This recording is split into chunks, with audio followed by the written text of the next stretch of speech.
Fernando, buenas tardes y bienvenido al programa. Buenas tardes, María Carmen. Gracias por la invitación. A ti por estar con nosotros, Fernando, y me gustaría que comencemos, así como se dice, desde el inicio, desde un comienzo.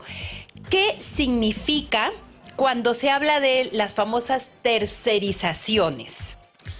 Para que el público lo entienda, cuando se habla de tercerización hay que entender que hay una empresa. Por ejemplo, imaginémonos que es una empresa de línea aérea, LATAM, sin hacer propaganda. ¿Cuál es la actividad principal de esa aerolínea? El transporte aéreo. Pero tiene otras actividades principales, por ejemplo, la contabilidad, por ejemplo, las redes, por ejemplo, el área legal. Entonces, una decisión comercial que le permita dedicarse a su línea de negocio principal, es decir, ¿yo qué hago con una área de contabilidad si puedo contratar a tal estudio para que la realice? ¿O yo qué hago haciendo un tema de redes si puedo contratar a tal empresa para que la suma? Eso se llama tercerización. Un área principal de mi empresa contrato con otra empresa para que la suma con su personal, con sus herramientas, a su cuenta y riesgo. Es decir, yo le pago para que la dirija. Eso se llama tercerización. Y nosotros hemos venido, o muchas empresas aquí en el país han venido tercerizando.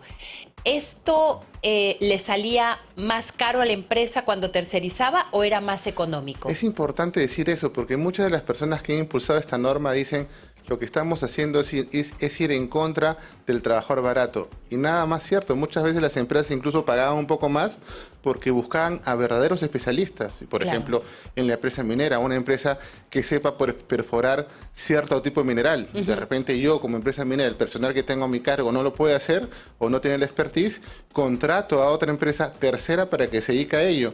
Y fíjate que le tengo que pagar más. De repente me resulta más barato hacerlo con mi personal, pero no va a funcionar. Entonces contrato a una empresa extranjera, nacional, para que lo haga. Entonces es una falacia cuando dicen que lo que está haciendo con la tercerización, al modificarle de tal manera, es proteger al trabajador de que reciba menos remuneración.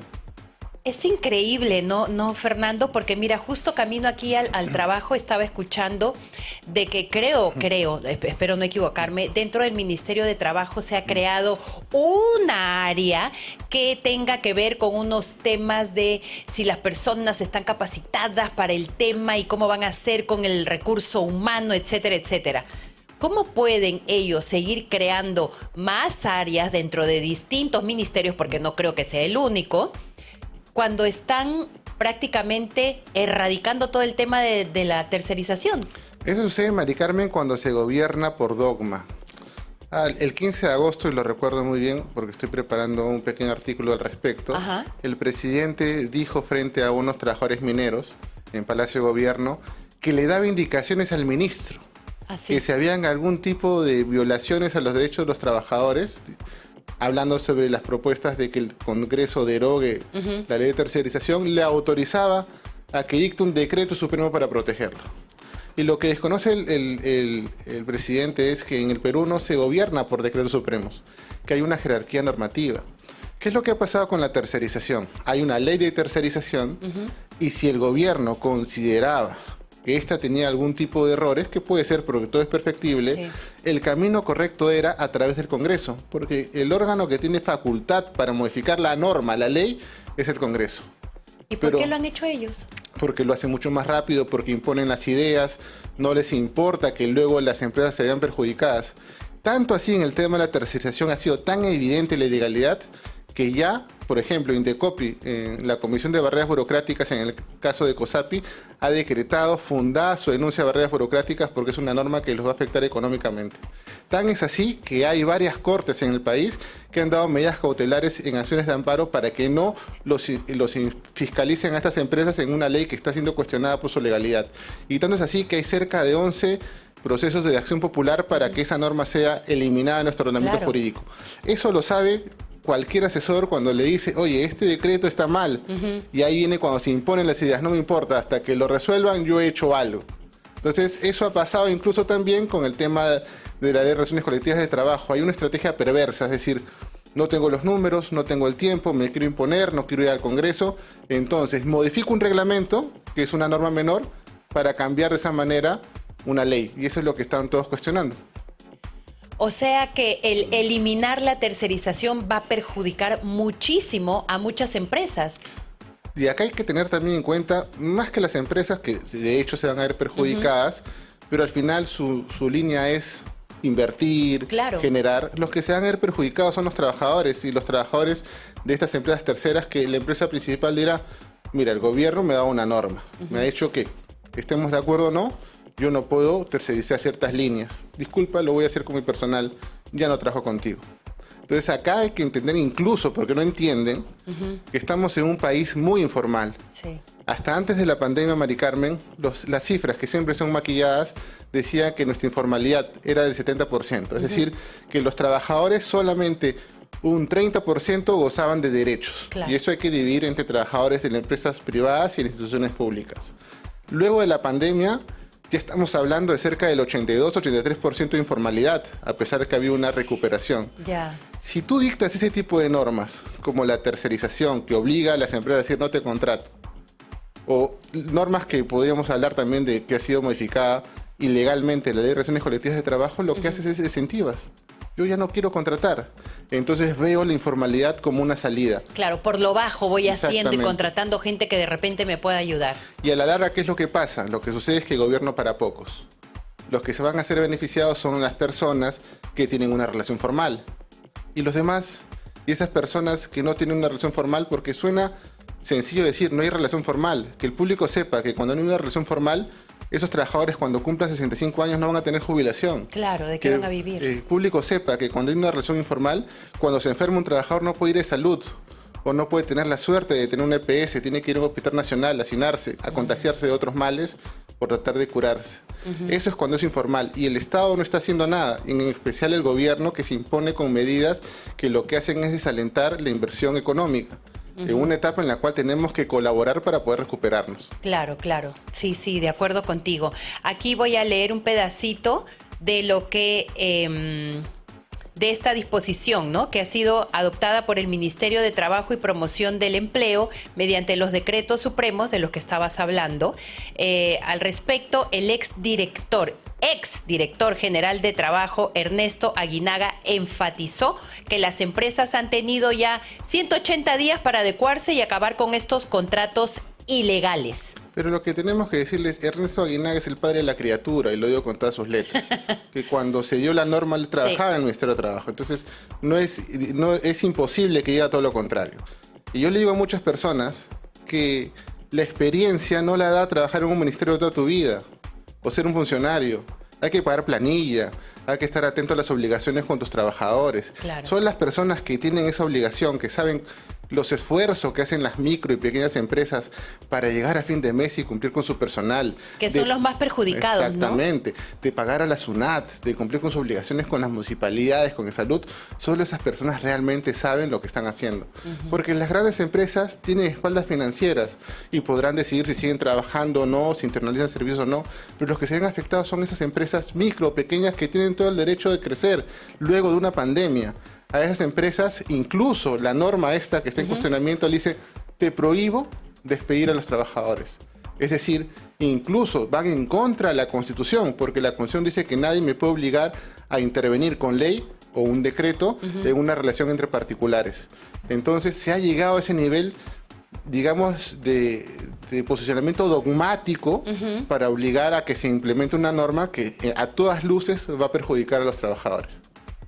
Pero es que yo no entiendo. Supuestamente, porque a mí de chiquita me han enseñado de que todo lo que vaya a beneficiar, especialmente cuando tenía, yo no sé si tú habrás tenido educación cívica, pero sí en el colegio teníamos educación cívica y se tocaban estos temas, Fernando, porque le preguntabas al profesor, el profesor era tan claro que te decía, mira, eso está funcionando así, porque el Congreso no funciona así, etcétera, etcétera.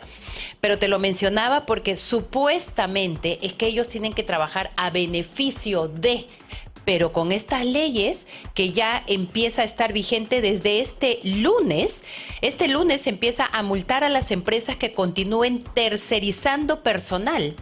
Y acá hay un tema muy puntual, que ya es un aspecto técnico. La norma, como se encuentra redactada, incluye un concepto que no estaba antes, que era núcleo de negocio. ¿Ya? Entonces, para determinar qué es núcleo de negocio, ni siquiera es clara la norma.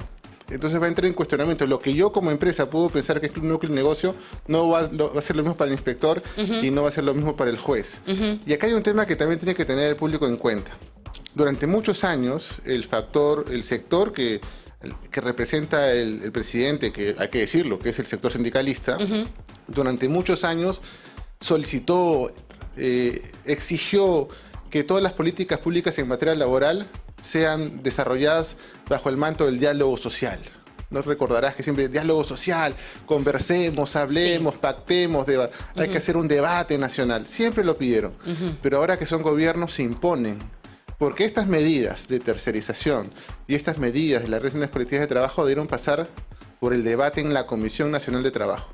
Y yo quiero que el público recuerde, si es que no lo recuerda, se los digo, que ya cuando se tomó conocimiento de que se iba a implementar esta norma de tercerización, el Ministerio de Economía dijo no se puede hacer eso porque había una afectación económica. Y el Ministerio citó para un día sábado. ¿Sábado? Sábado, para que haya una reunión entre todos los agentes. Un día antes, a la medianoche, así, con la firma solo de la ministra y del presidente, se publicó esa norma en el peruano. Parece que es un modus operandus el que tienen ellos, ¿no? Porque cuando Perú va a salir, cuando estábamos con la esperanza de llegar al Mundial, ¿no? Sacaban algo. Fines de semana. Lo que ha pasado con Antauro Humala, un viernes por la tarde también, cuando la gente ya está viendo qué va a hacer con su fin de semana. Y con lo que nos acabas de comentar, también lo mismo. Medianoche, fin de semana. ¿Por qué lo hacen? Este es el gobierno, sin temor a equivocarme, que mayores ediciones extraordinarias ha sacado el peruano. Porque el peruano se publican las normas para que el día siguiente en la mañana el común de los mortales lo veamos. Pero constantemente ediciones extraordinarias que incluyen normas. No me preocupa, no me sorprende. Es un gobierno sin tanto orden, que ya vemos en cuántas semanas hay cerca de 60 y tantos ministros. Es decir, no me sorprende, pero lo cierto es que esto tiene que parar, porque estas medidas van a afectar económicamente a muchas personas y después no hay retorno. Ese es el problema. ¿Por qué tanto abuso a estas órdenes extraordinarias? ¿Se puede hacer eso las veces que ellos quieran así? Es una facultad. Lo que sucede es que lo hacen porque las normas entran en vigor al día siguiente de su publicación en el diario El Peruano. Entonces, quieren ganar horas, quieren ganar momentos. En algunos casos ni siquiera se justifica la prisa, pero ya como que dice, bueno, que salga de edición extraordinaria sin respetar un orden que siempre tiene que existir. Lo que yo diría es que también lamento la labor del Congreso, porque el Congreso hasta antes de la última legislatura debatió en horas de la noche la derogatoria de este decreto supremo. Y me llamó la atención porque después de que participaron todos los oradores y cuando ya había dicho la presidenta de la comisión que pasemos al voto, porque eso fue lo que, y lo voy a recordar siempre, pero todos los laboralistas estuvimos atentos a esa jornada. Luego se otorgó el debate a unos congresistas más.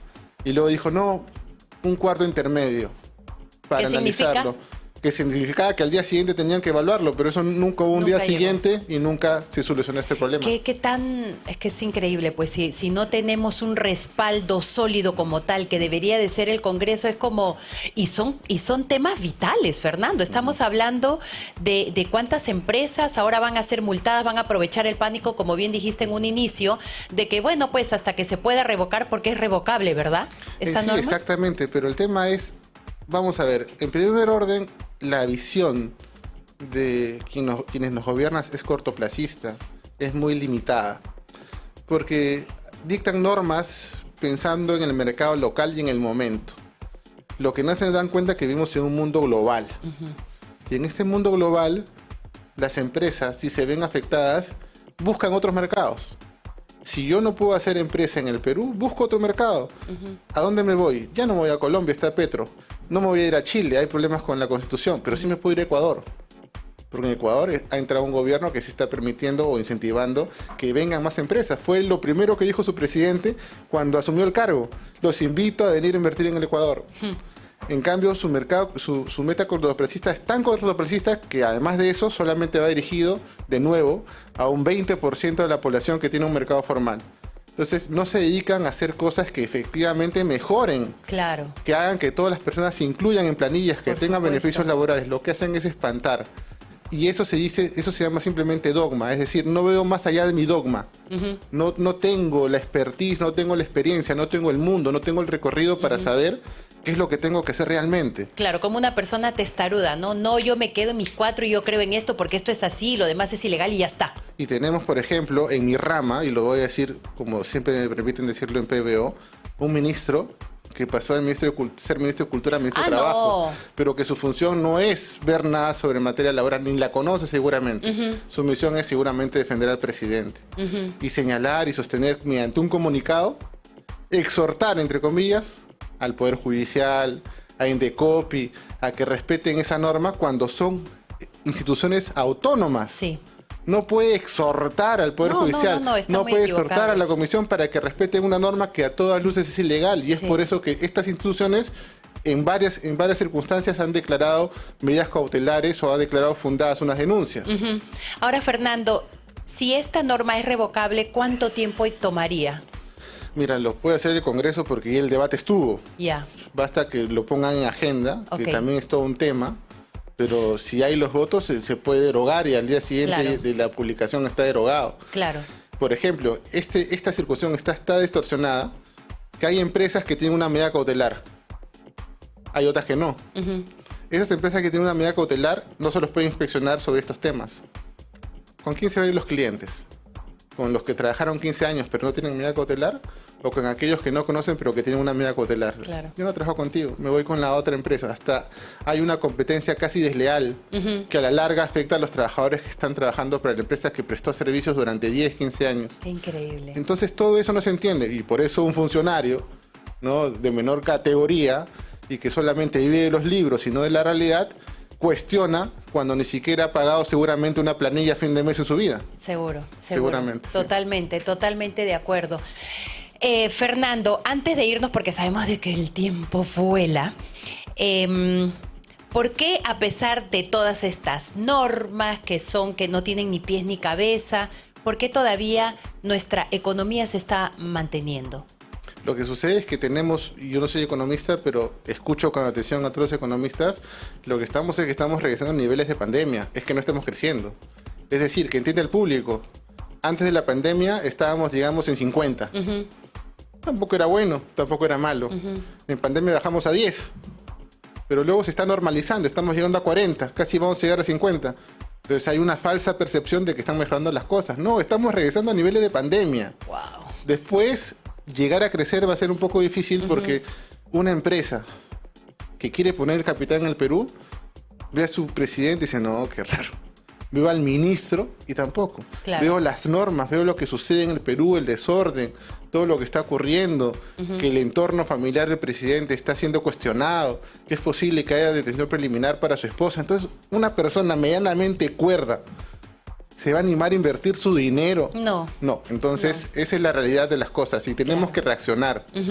Lamentablemente no hay reacción, hay que reaccionar porque al final, a la larga, la economía se verá afectada y recuperarnos va a tomarnos mucho tiempo. Sí, seguro que sí. Si nos han estropeado, imagínate, en tan corto tiempo volvernos a levantar, sí que va a tomar tiempo. Pero como nosotros somos luchadores, vamos a estar ahí a pie del cañón. Pero también luchadores deberían de ser la gente del Congreso, ya que se pongan las pilas. Ya se tienen que mover, tienen que actuar, tienen que hacer algo. Y no solamente la gente del Congreso, Mari Carmen, me sale un poco de mi especialidad, pero no dejo de ser ciudadano. Ver que en el Palacio de Gobierno ingresan una serie de personas. Sí. Permíteme, Fernando, vamos a ir rápidamente a un enlace porque la presidenta del Congreso se reúne con el SUTEP. Vamos a ver cuáles son sus declaraciones y luego la comentamos como ciudadanos. Dale. Y repito, es importante dejar en claro y que ustedes sepan que ya en el Congreso de la República tenemos 2 proyectos de ley. Uno que es el proyecto de ley del 2601, que fue presentado por la congresista Marta Moyano el día 14 de julio de este año, y un segundo proyecto de ley que fue presentado por el congresista Eduardo Salguana el 13 de julio. Ambos solicitan la revisión de este decreto que trata pues de intervenir la derrama magisterial, que es una lucha de ustedes. Entonces nosotros vamos a darles prioridad a la atención de estas leyes porque es un justo derecho que ustedes reclaman.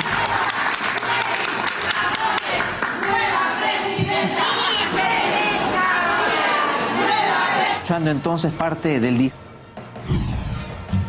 Dios mío, eso fue pero fugaz, fugaz. Ahí teníamos entonces a la presidenta del Congreso, Lady Camones, que se está reuniendo creo que con por favor, si me pueden pasar información. En el SUTEP. Sí, se reúne con el SUTEP. Con el SUTEP. Bueno, que recién ha iniciado, ¿no? Recién ha iniciado.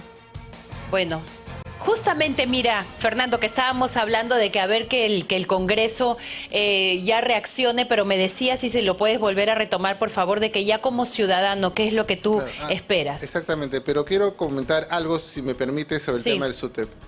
El SUTEP está haciendo lo que debe hacer, porque este gobierno lo que ha hecho es tratar de debilitarlo y tomar la derrama magistral de forma ilegal. Entonces yo aplaudo que haya un contrapeso en el legislativo, esperamos cómo van las cosas. Pero lo demás es que los ciudadanos tienen que entender, no se puede permitir que al Palacio de Gobierno entren personas no correctas o que se trate de hacer mítines alegando violencia, alegando insurrección. Ya tenemos que reaccionar porque no vamos a quedar dormidos y en algún momento ya no se va a poder hacer nada. Sí. Estoy de acuerdo contigo y tienes toda la razón. No vaya a ser de que nos sorprendan como a la medianoche, ¿te acuerdas de aquel 5 de mayo, si no me equivoco? De abril. 5 de abril, perdón, y todos nos despertamos como que ¿qué está sucediendo? No queremos llegar a eso. Exactamente. Bueno, querido Fernando, muchísimas gracias de verdad por haber estado con nosotros. Si quiere la gente tener un poquito más de información tuya, no sé, redes sociales, seguirte en Twitter, etcétera. Mi nombre es Fernando Varela Borges, ahí están todas mis redes y es un gusto siempre comunicarles temas de derecho laboral. Sí, de todas maneras, de seguro que te vamos a tener nuevamente aquí en el programa porque es necesario de verdad informarnos, que eso es lo que nos va a mantener a nosotros, ¿cómo se dice? En conocimiento para que nadie nos pasee tampoco. Exactamente. ¿Ok?